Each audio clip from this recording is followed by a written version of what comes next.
two best friends who want to help kick off your weekend. I'm Carla Marie. And I'm Anthony. We're going to set the tone for your weekend with our My Day Friday podcast. Listen and subscribe on the iHeartRadio app, at Apple Podcasts, or wherever you listen to podcasts. Ow.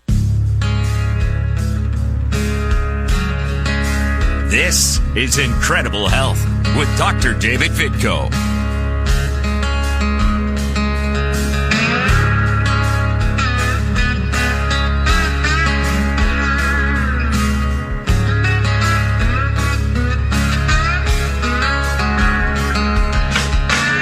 All right, welcome, my dear friends, to Enjoy Incredible Health with me, your host, Dr. David Vitko. I'm a chiropractic physician who's been helping you, your friends, your loved ones, anybody I can grab onto and say, hey, look, I can help you to live happier and healthier. And I've been doing that for over 34 years. And my wife, Nisi, and I still maintain a private practice in beautiful Columbiana, Ohio, rated the nicest city in the country, something to that effect. So pretty proud of that. So when you need a chiropractor or you want an alternative viewpoint on your medical tests from a more conservative angle, just call us for an appointment, 330-482-9550. That's 482-9550. We're right in Columbiana, where we've been for 34 years. And this week's going to be a little bit of an odd week hour-wise. Christmas is on Wednesday, and Merry Christmas, by the way. I'm happy to use those words, and I'm happy to see that more and more people in our country seem to be loosening up and saying Merry Christmas, whether they're Christian or not, or they believe in Christmas or not. And that's the way it ought to be. I'm not insulted when somebody says Happy Hanukkah to me. So I don't see why anybody would be insulted by Merry Christmas. So let's be a little rational. Wouldn't that be a change for our country? So, and then along with that is the winter solstice. So you know what? Days are starting to get longer, and that means we're headed towards spring. Yeah, I know it's a little premature thinking, but that's how I feel about it. As soon as we get to this point in time, I'm looking forward to spring and getting some plants in the garden and things like that. So, yep, a little early. We got a couple cold months going yet, but gives you something to look forward to. So, I think we have a great show for you today. It comes from my mind and my heart, and it's a reflection on my experiences over the past few months in dealing with this pesky esophageal cancer diagnosis. And I'm not going to focus on that the whole time, but I do have some important things to say that I think could help a lot of people with different types of cancer and maybe give you a little different perspective on things. And I think it's important that we look at all angles, especially when it comes to cancer. Most of the treatment that we see recommended is done so based on a relatively narrow experience.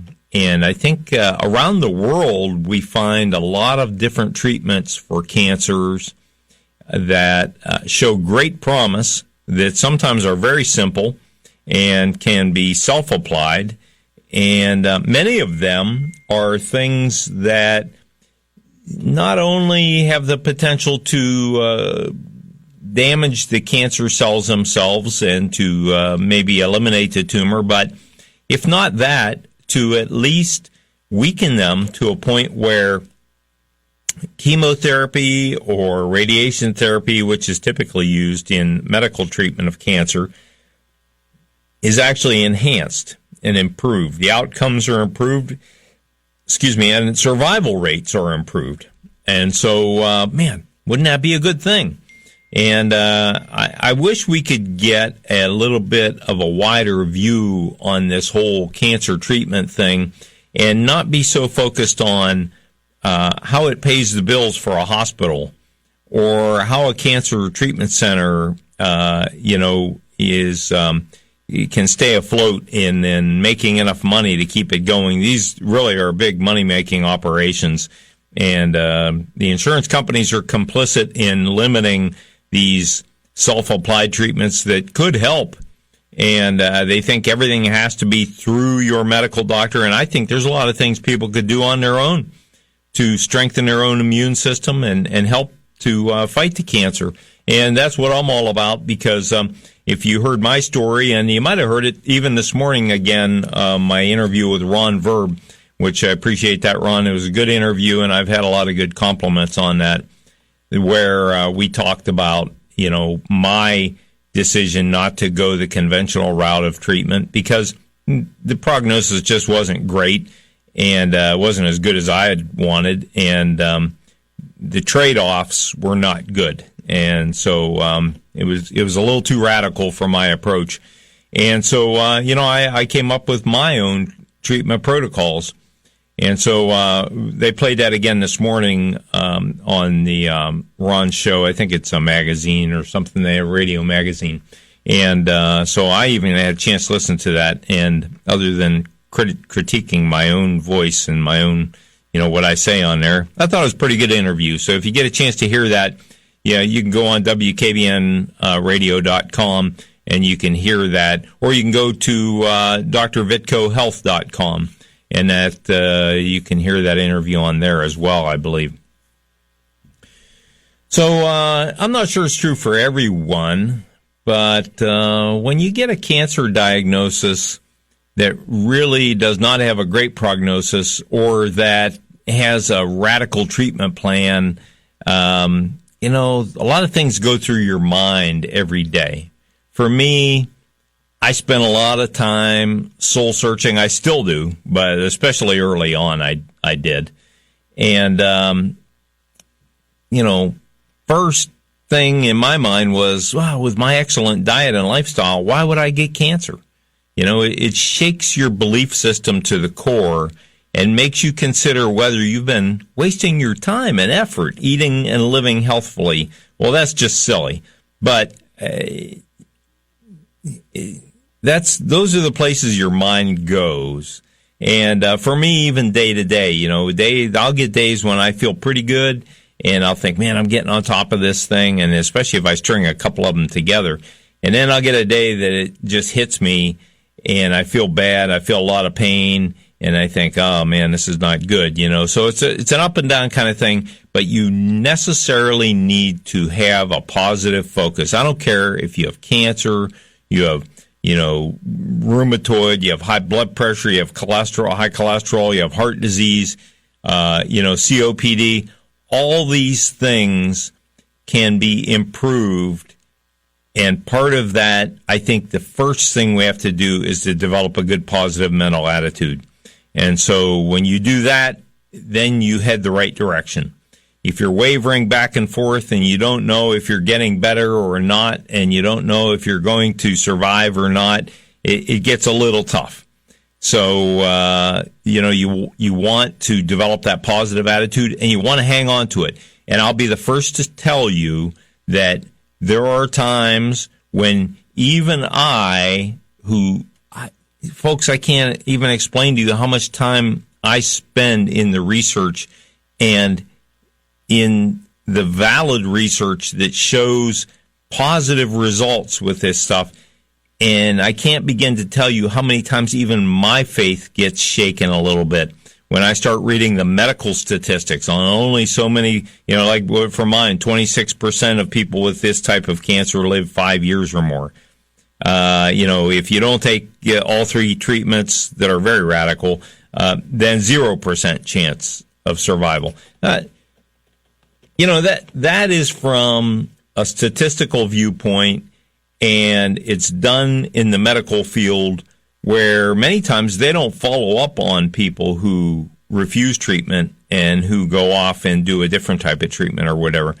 There are survivors out there, and I talked to you about this book called Radical Remission by Kelly Turner, Ph.D., and it documents people who have, sidestepped the common medical treatment or used part of it and gone on to live a healthy, long life.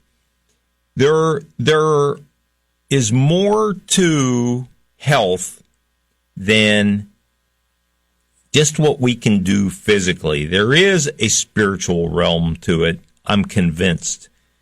And it's not, I'm not like the world's most spiritual guy. And, I'm going to talk about something today that I'm probably one of the least qualified people on earth to talk about. And that is the existence of angels who guide us or who may help us through these things and help us to find the right direction. And if you really think about it, you probably have had experiences in your life that left you scratching your head in how something came about, something good, and how someone was there to help you out of the blue. And I've had some of these experiences, and just a few, and this is coming from a skeptic because, I know people who, dwell on this. Oh, there are angels everywhere. There's always, God has his angels there on earth to help you. Well, why does anybody get sick then? So we have to question those kinds of things, and those are the things we wrestle with. But here I am, a skeptic. I'm going, I've never seen, an angel, and so how, none's appeared to me. So how do I know that anyone exists? But I can tell you assuredly that even with that attitude that I had, I've actually found instances over the last 10 years of my life where I had to question it and say, there was some kind of godly intervention here. There was some sort of an angel involved. And this happened to me last week. And I'm sorry to leave you with a cliffhanger last week. I heard several people call my office and say, why didn't you talk about the difficult trip to Akron and all that and how it turned into a fiasco? I'm going to talk about that today. I won't let you hang in today. So we're going to go through that. And it really wasn't all that exciting, but the whole angel thing plays into it. And I really believe that those kinds of things do happen. And they maybe happen in a way that we could easily just overlook and think, hey, we just got lucky, or, this was destined to happen, or, whatever. But the fact of the matter is, the way things unfolded for me, I really feel like there was some influence, outside influence. So I want to go through that a little bit. I want to talk a little bit more about heat. I know I mentioned heat last week, but I'm really excited about heat because, and this plays into the Akron story as well, because heat is having a profound effect on my cancer. And I'm not sure yet if it's a positive effect or a negative effect, but I know I have some times when I feel much better the next day after using it. And so I want to talk about that a little bit because I think this could help some people. I'm not recommending everybody with cancer or everybody with some kind of disease just automatically go out and start using heat. You could talk to your doctor about it. You can research it and try to find some valid research on it. I will be supplying some more of this on my website eventually, drvitkohealth.com. But, folks, my energy levels have been up and down and up and down. This past week, I was lucky to get through the week practice-wise. And every day was a struggle for me. But we got through the week, and I'm kind of on the upswing. All has to do with internal bleeding and iron deficiency and things like that. And I don't know if you're somebody like me, but I have a hard time taking iron. Iron is very, very hard on my esophagus, especially because I have a tumor that's very irritable in there. And so, and also in the stomach. And iron's known to be something that's difficult for some people to digest and to handle. And so getting my red blood count back up and getting my iron up to bring my energy back up has been a challenge for me. And it's probably been the biggest challenge. I'm able to swallow better now in many ways. I still stay mostly to a liquid diet because I want to decrease the amount of irritation to the esophagus. And you want to pay attention to this if you're somebody with swallowing difficulties. there are plenty of things that you can eat, and soups are a great source of nutrition that don't irritate that esophagus, because if it irritates it, it's rubbing it raw, it's causing it to bleed, it's probably causing your iron to drop, and you're probably losing energy and potential for life, and potential for a better life with getting through this cancer. So I'm trying to pull all those things together and understand the big picture.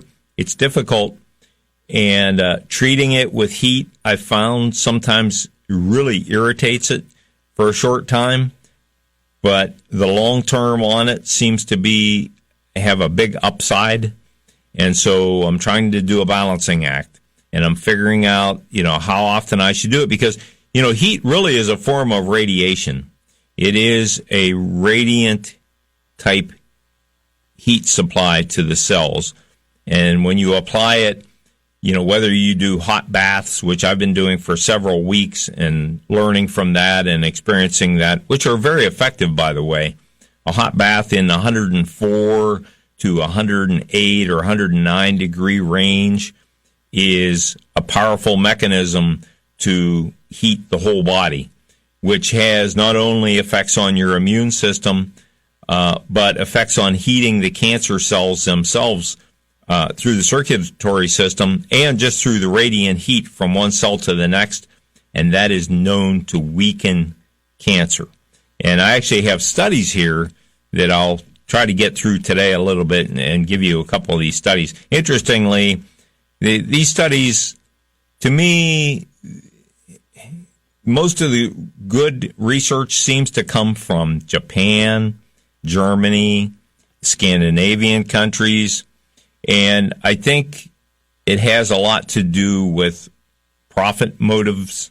In this country, we are hell-bent on making profits, and so it seems that if something like a heat therapy that somebody could do at home that could make a real difference, who's going to spend, what pharmaceutical company is going to spend millions of dollars on research that somebody could just do at home? It's not going to happen in this country. But in some other countries, especially Japan, it seems, they are very interested in things that really work. What a novel idea that is, huh? And things that work that people could do themselves. And that is something that I think we could all use, and for a lot of different chronic diseases, not just cancer.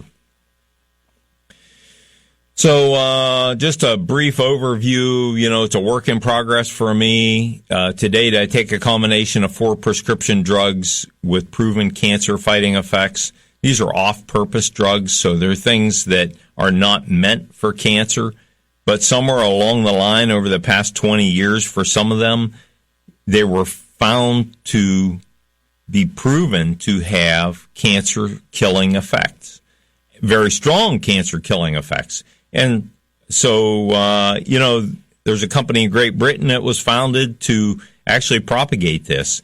And for the prices that they charge, it's called Care Oncology. And for the prices that they charge, they're not ripping anybody off. It's a great adjunct. It's not going to hurt anybody. And they follow up with a doctor in the United States, and they keep track of you and things like that. So to me, it's a no-brainer to do this.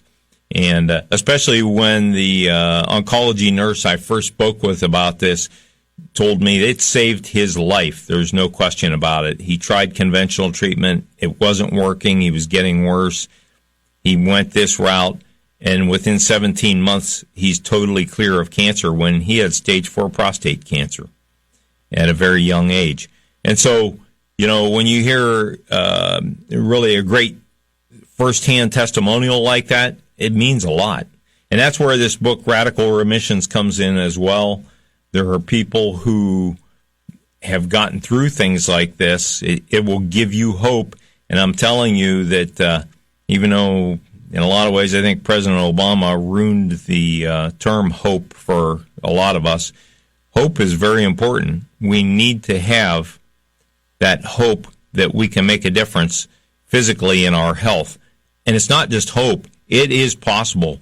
God gave each of us the most powerful immune system that could ever have been designed. Humans cannot even approach what our immune system does second by second every day. It is very powerful. And the most important thing we can ever do in medicine is learn how to bolster that and to leverage our own immune system to make a bigger difference, to make it even stronger. And I can tell you how to do some of those things. I'm doing them. So some of these medications that I'm taking have that effect, that help to bolster the immune system and also help to stifle things that cancer cells use to propagate themselves. So the other thing I do is I use ozone water every day. And so I make my own ozone water fresh every day. And I'll tell you something I'm doing with that goes along with the heat that I think gives it a much more powerful overall approach.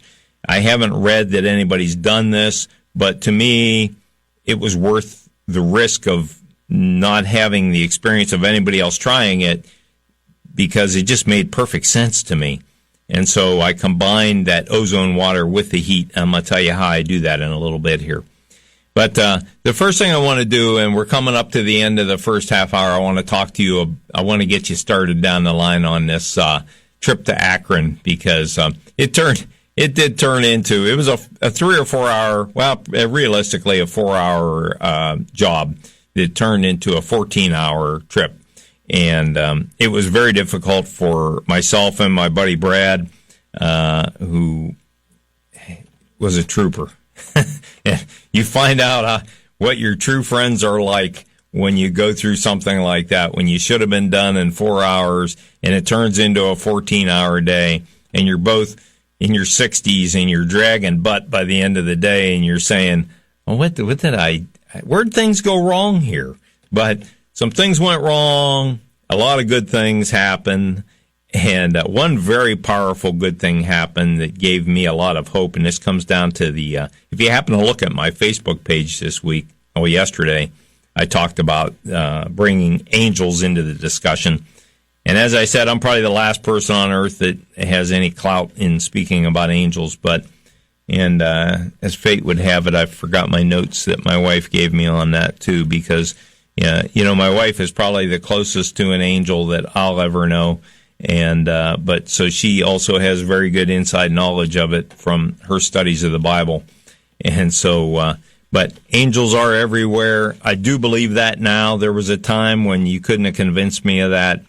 But it's funny how, when you get something like an illness like this that has a potential to end your life early, you become much more sensitized to things around you. And the potential of some sort of divine intervention is always there, and always hoping for that. Not begging in prayer, but I pray many times a day now, which makes me a far better person, I believe, because I'm more in touch with God. But I'm not praying and begging for an answer or begging for a cure. I thank God every day for each morning when I wake up, even when I wake up in pain, and for the opportunity to have another day to make a difference on this earth. You're listening to Enjoy Incredible Health with Dr. David Vitko. Thanks for hanging in there with me, and we'll be right back.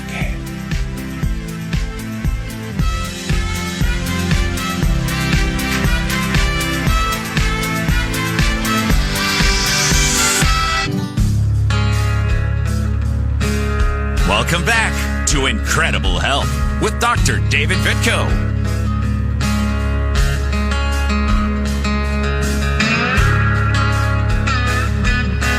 Okay, we're back. And so the first thing I want to do is tell this story about Akron, because I was accused of creating a cliffhanger, and I really didn't. It was by accident if it happened. I ran out of time. An hour is a very short time. It's easy to get off on tangents and not quite get everything in. But anyway, so this trip to Akron came about because, and I live in Columbiana, but the trip to Akron came about because I had been researching heat as a way of killing cancer cells.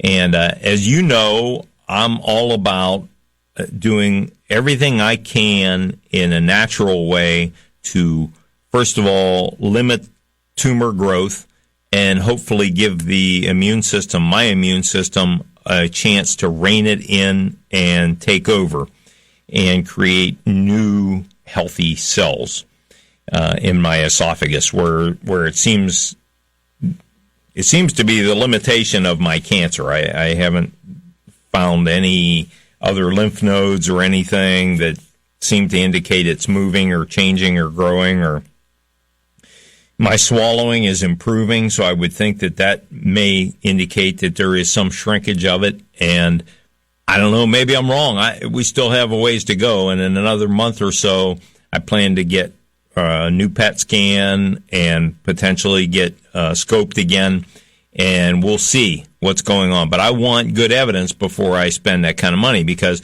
I don't know what your insurance is like, but we have to spend a whole bunch of money before anything is covered at all. And it's gotten to the point almost where insurance is not even worth having. Well, especially for something like this. If you're going to do conventional treatment, man, they'll spend hundreds of thousands of dollars on you. But if you're going to, it's a funny thing. It would cost them far less to pay for what I'm doing for myself than paying for conventional treatment, but they won't cover it. It's and there's evidence to support that it works. So we'll see. I hope to, if I survive this, I hope to use that information to help change things. And I think there's a lot of room for improvement in that. Insurance companies could save just tons of money, and the government could save billions, no question, at least in Medicare and in Medicaid, if we can incorporate some of these things in to help speed up and do a better job of beating cancer.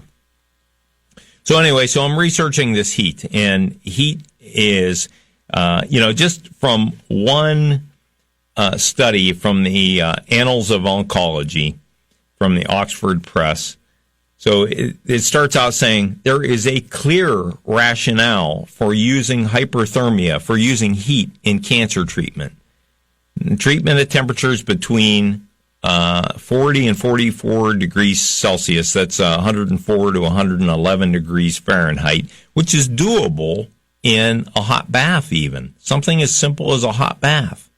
But medicine has created these machines that create internal heat and cost a lot more money and things like that. So, and they are more controllable to a degree. But this goes on to say that these temperatures, 104 degrees Fahrenheit to 111 degrees Fahrenheit, is cytotoxic for cells in an environment with low oxygen and low pH, which just so happens to be where cancer cells live. And so it is known that heat is cytotoxic. So cytotoxic means it is toxic to the cells, and it definitely damages the cells. And yeah, there are side effects. Oh, you could get a slight burn, but I've been in 117 degree water myself, and I didn't get burned. And so, yeah, you get up to 120 degrees and you get the potential for a burn. But you have to be very careful with that because everybody's skin is a little bit different. But compared to the damage that you get from radiation or even chemotherapy, these side effects are negligible, and they even say that in this study. And but they talk about in this study the value that hyperthermia has, and they go on to talk about in this study that one of the reasons it's not being pursued is that hospital boards and research staffs have looked at the potential payback for money invested in the study, and it's not there. And it's not there because it could be as simple as people taking a hot bath at home. So, I was encouraged by this, and there are many studies. There probably are 100 studies in the National Institutes of Health that talk about the value of hyperthermia, the value of heating cancer cells. And it's not that difficult. And there are things, like I say, when you heat the whole body, you stimulate the immune system. And that itself, when you do it regularly, can make a big difference in bolstering your immune response.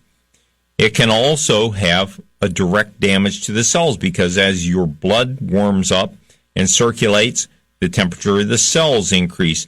And that's reflected in studies that show that when you lay in a hot bath, your core temperature gradually rises.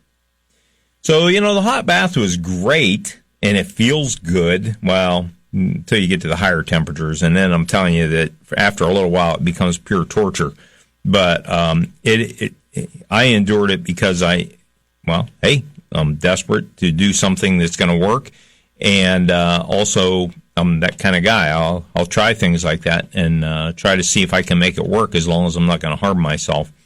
But that was very difficult. Your blood pressure drops quite a bit, and you become pretty shaky. But so my thought was, well, if the hot baths work, maybe there's another form of heat that I could do. And lo and behold, I read about dry sauna. And a dry sauna are these, if you go online and you look up dry sauna, you'll see they look like a little doghouse, basically. Well, it's bigger than a dog. It looks like a dollhouse, a big human-sized dollhouse. And they're usually made out of some kind of cedar wood. And the newer ones have these carbon fiber panels that heat up and emit this radiant heat, which a friend of mine, Michael, texted me and said that's known to penetrate 3 to 4 inches into your body. Well, that's good. I mean, my esophagus is probably at the far reach of that, being 4 inches in, because it's in front of the spine, and I actually have to get my back up close to the panels in order to get the radiant heat to penetrate the best it can. But the fact of the matter is, when you heat cells in your body that are an inch or 2 inches in, that heat then is transposed onto the next cell in and the next cell in, and you may lose a little bit of temperature along the way, but if you stayed there long enough, eventually it's going to heat your body all the way through. And in these dry saunas, not only that, but the air is heated to a degree as well. And so I started looking at these dry saunas, and I'm thinking, the one problem with a hot bath, a couple of problems. One is it's hard to maintain the temperature that whole time because the heat wants to evaporate off. It's hard to sit in a hot bathroom and not have the vent running to get some air through there. It's challenging. And so, you lose a little bit of heat that way. The other thing is it gets expensive. It's not cheap. Hot water is not cheap. The water itself gets expensive if you do it every day, and heating the water is very expensive. And so, those two things taken together, I thought, this is a great treatment, but if I could find a way to make it cheaper over the long run, it's probably going to benefit. So I looked at this dry sauna. It looked like the best route to go and the most tolerable. And so I found numerous used dry saunas for sale in the marketplace, which is online basically. And I came across one in Akron that appealed to me, and the price had been miraculously lowered significantly over the first week it was on. And it looked like a really nice unit. It looked like exactly what I needed, for my situation. I put it in my basement. And I contacted the person that had it and made an offer because, honestly, I had about $1,000 that I had set aside over the years for just such an emergency, such a situation. And the price on it was substantially higher than that.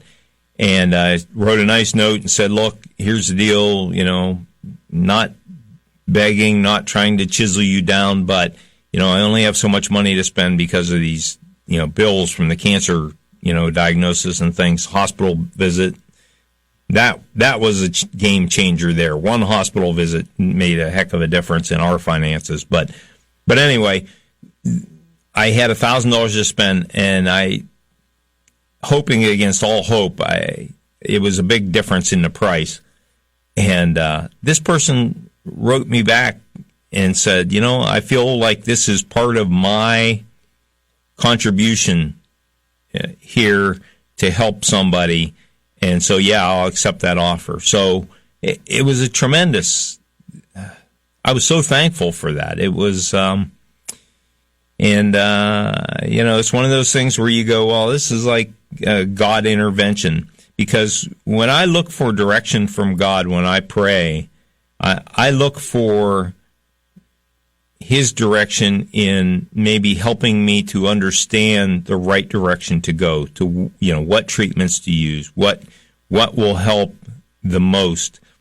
And so I saw this as a sign that this was a right thing to do. And when I met the young lady, when we went to Akron, first of all, I got it all set up to go to Akron. I borrowed my brother-in-law's trailer, which is an open trailer, and got up that morning, and it was pouring down rain, and so that was not good because this thing's all wood, and you had to find a way to protect it, and also. So anyway, I decided to take some Visqueen plastic with me and some duct tape, and would tape it up in the garage and cover it up the best we could and get it on the trailer and keep the electronic parts inside my pickup truck. And, so we went. So I picked up my friend Brad at about 9:30 in the morning when we went to Akron. And I assured him, it wasn't going to be an all day thing. And he's okay with it because we're good friends and I've done things for him. He does things for me. And it's, it always works out well. But although it seems like when Brad and I get together, if anything can go wrong, somewhere along the line it does go wrong. I don't know if you've ever had that experience, but it's just, we've had several experiences like that. We always work it out, and there always seems to be some intervention that helps with that situation. And so that's what brings me to the angel thing here. First of all, I get a price that I never could have believed, and I couldn't have afforded it otherwise. And so I felt that wasn't an intervention. And then, when I was dismantling this thing in the basement and the young lady was there that, owned it, and she was just one of the nicest people I ever met. And I just had this feeling, I can't describe it, but it seems like when, I've been in the presence of people before that made me feel like they are more connected to God than I am. And so potentially, are they angels or, were they sent there or given that ability to, make a difference in somebody's life? I don't know. Like I say, I'm not a biblical scholar, and I don't really want to get into all that. All I know is what my experiences are, and I've had several in my life that I can't explain that I always go back to. And but she asked me, are you, Dave, are you a believer? And we were just in the basement. And my friend Brad had taken a phone call outside, and we're in the basement. I'm working, taking apart. We're having a conversation, and she looked at me and said, "Are you a believer?" I said, "Yeah, I am a believer, and I've become more of a believer since I got this cancer." And a lot of people would ask, "Well, how can that strengthen your belief?" I mean, it's like, don't you think, why wouldn't God have prevented that? If there was a God. First of all, I'm sorry if you don't believe in God. I'm not here to insult you in any way. I would love to change your mind because in my mind, I see no upside to not believing in God. It's not like that if you go through your whole life and you don't believe in God and you say, nah, there's no God, and you die, there's like some reward for it. So to me, there's no upside to that. That's the logical side of me. But the spiritual side of me says, I've seen signs that tell me that there is a God. And so, raised in kind of in the Catholic Church growing up, I was taught certain things, and probably 9/10 of it went over my head and in one ear and out the other because I was a kid. And Catholicism back then we still had Mass in Latin, which I didn't understand most of it. But my experiences in life have taught me to have a very strong belief in God, and this has strengthened it even more. So anyway, this trip. So we're trying to tape up and put plastic on these panels because this thing comes apart in panels. And the idea was to tape each panel separately up with Visqueen with plastic, heavy plastic, and then stack them on the trailer and strap them down and drive home and unload it in the garage and take it down the basement and so on. So the whole thing shouldn't have taken more than 4 hours. Well, it was just cold and damp enough in this lady's garage that the tape wouldn't stick. And so we spent about a half an hour trying to figure out how to make that work, and it was pretty difficult. So we ended up, just make the story short, finding a U-Haul locally and driving 10 miles to get this enclosed U-Haul trailer. I'll finish this story when we come back. You're listening to Enjoy Incredible Health. I'm Dr. David Vitko. Thanks for listening.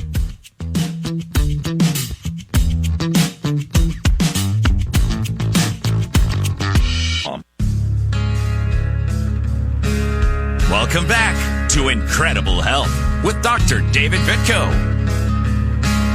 All right, we're going to get right back into it. I'm going to take a phone call in just a minute here, but I want to drive home the point, folks. Look, the dry sauna works, and I'm going to talk about that more in coming weeks. I've really just been using it steadily for about 4 days. Every evening I use it about 130 degrees temperature, and I have been in it for as long as 70 minutes. I'm limiting it pretty much to 55 to 60 because I find it doesn't drain me quite as much, and you sweat a ton. And so I'm using that to my advantage in that I brew some fresh ozone water, which gives my cells an extra oxygen molecule, which cancer hates. Cancer does not like oxygen, and it's got an extra oxygen molecule that is freed up. And I figure if I'm sweating and I'm getting dehydrated and I drink a quart of this ozone water in that time, my cells are sucking that right up. And I'll tell you, the jury's out right now, but it's making a difference. And I'll tell you more about it in the future. Let's take a phone call, and I got Craig from Boardman. Hi, Craig. How you doing? Good morning. Can you hear me okay? Yes, please make it quick. We're real short on time. Yeah. Yes, sir. Psalm 91 and verse 11. Okay. Right there in your King James Bible. For he shall give his angels charge over thee, to keep thee in all thy ways. That's one of God's powerful promises that he gives to you and I. I love that. We must know about it, learn it, believe it, and each day as we pray, claim that promise for our own person, for our own life, and for the lives of our children and our loved ones.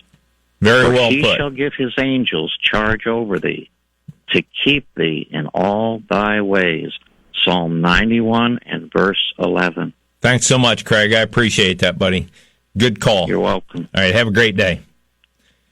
Okay, there you go, folks. And that would reflect my experience with angels. I have had some other interesting situations that I can't explain and in the physical realm, and it's weird. Now, I don't want to sound like some, like I live in the spiritual world. I don't. I'm a physical kind of guy. I believe in science, but I can't ignore things that I see that I don't understand that happen to me that seem to have some reason.